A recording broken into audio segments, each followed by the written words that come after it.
എല്ലാവർക്കും സുഖാണെന്ന് വിശ്വസിക്കുന്നു. നിങ്ങൾക്ക് റേഷൻ കാർഡ് ഉള്ളവരാണോ?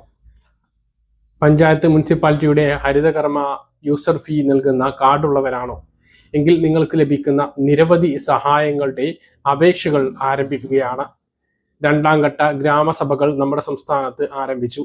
പഞ്ചായത്ത് ഇലക്ഷന് ശേഷം ഒന്നാം ഘട്ട ഗ്രാമസഭകൾ കഴിഞ്ഞിരുന്നു. പുതിയ ഭരണസമിതികൾ അധികാരത്തിൽ വന്നതിന് ശേഷമുള്ള ആദ്യ ഗ്രാമസഭകളാണ് നടക്കുന്നത്. ഇത് പ്രകാരം പുതിയ പദ്ധതികൾ നിങ്ങൾ അറിഞ്ഞിട്ടുണ്ടാകും, ഇല്ലെങ്കിൽ നടക്കാൻ പോകുന്ന ഗ്രാമസഭകളിലൂടെ അറിയാൻ കഴിയും. വ്യക്തിഗത ആനുകൂല്യങ്ങൾ, പ്രായമായവർക്കുള്ള ആനുകൂല്യങ്ങൾ, ഗ്രൂപ്പുകൾക്കുള്ള ആനുകൂല്യങ്ങൾ, വീടിനുള്ള സഹായങ്ങൾ ഉൾപ്പെടെ നിരവധി പദ്ധതികളാണ് പഞ്ചായത്തുകൾ കേന്ദ്രീകരിച്ച് നമുക്ക് ലഭിക്കുക. ഇതിനെല്ലാം നമുക്ക് അപേക്ഷ വെക്കാൻ കഴിയും. ഒരു വ്യക്തിക്ക് ഒരു അപേക്ഷ, ഒന്നിൽ കൂടുതൽ അപേക്ഷ, ഇങ്ങനെ തരം അപേക്ഷകൾ വെക്കാൻ കഴിയും. നിലവിൽ പദ്ധതികളിലേക്ക് അപേക്ഷ സമർപ്പിക്കുമ്പോൾ ആധാർ കാർഡ്, റേഷൻ കാർഡ്, പുതുതായിട്ട് ഹരിതകർമ്മ യൂസർ ഫീ നൽകുന്ന കാർഡിന്റെ കോപ്പി, ഇവ മുഖാന്തരമാണ് അപേക്ഷ നൽകേണ്ടി വരുന്നത്.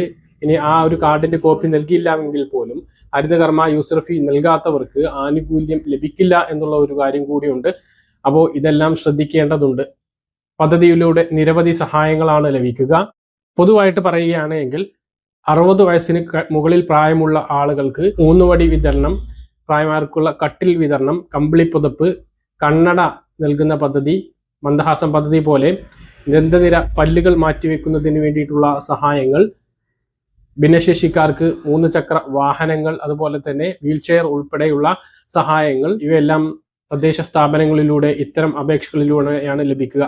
മറ്റൊന്ന്, കാർഷിക ആനുകൂല്യങ്ങൾക്കുള്ള അപേക്ഷകൾ, കന്നുകുട്ടി പരിപാലനവുമായി ബന്ധപ്പെട്ട അപേക്ഷകൾ, ആട്ടിൻകൂട്, പശുത്തൊഴുത്ത് നിർമ്മാണവുമായി ബന്ധപ്പെട്ട സഹായങ്ങൾ, ആട്, കോഴി ഉൾപ്പെടെയുള്ള ആനുകൂല്യങ്ങൾ, വീടിന്റെ അറ്റകുറ്റപ്പണിക്കുള്ള സഹായങ്ങൾ, കിണറിന് അൽമറ കെട്ടുന്നതിന് വേണ്ടിയിട്ടുള്ള സഹായങ്ങൾ, കിണർ റീചാർജിംഗ് പോലുള്ള സഹായ പദ്ധതികൾ, ഇവയെല്ലാം ഇതിലൂടെയാണ് ലഭിക്കുക. ഓരോ തദ്ദേശ സ്ഥാപനങ്ങളിലും പദ്ധതികളിൽ വ്യത്യാസങ്ങൾ ഉണ്ടാകാം. ഇതെല്ലാം കൃത്യമായിട്ട് അറിയുന്നതിന് വേണ്ടി നിങ്ങളുടെ തദ്ദേശ സ്ഥാപനവുമായിട്ട് അല്ലെങ്കിൽ വാർഡ് മെമ്പറുമായിട്ട് ബന്ധപ്പെട്ട് നിങ്ങളുടെ ഗ്രാമസഭ എന്താണ് എന്ന് കൃത്യമായി അറിയുകയും അതിൽ പങ്കെടുത്ത് കാര്യങ്ങൾ മനസ്സിലാക്കുകയും ചെയ്യുക. ഇനി അഥവാ നിങ്ങളുടെ പ്രദേശങ്ങളിലെ വാർഡുകളിലെ ഗ്രാമസഭകൾ കഴിഞ്ഞിട്ടുണ്ട് അല്ലെങ്കിൽ വാർഡ് സഭകൾ കഴിഞ്ഞിട്ടുണ്ട് എങ്കിൽ മെമ്പറുമായി ബന്ധപ്പെട്ട് എന്തൊക്കെയാണ് കാര്യങ്ങൾ, ഏതൊക്കെയാണ് അപേക്ഷാ ഫോം ഉള്ളത്, നിങ്ങൾക്ക് അനുയോജ്യമായിട്ടുള്ള പദ്ധതിയുടെ അപേക്ഷാ ഫോം വാങ്ങുകയും പദ്ധതിയിലേക്ക് അപേക്ഷ നൽകാൻ വേണ്ടിയിട്ടും ശ്രദ്ധിക്കുക. അപ്പോൾ ഈ കാര്യം എല്ലാ ആളുകളും മനസ്സിലാക്കേണ്ടതാണ്.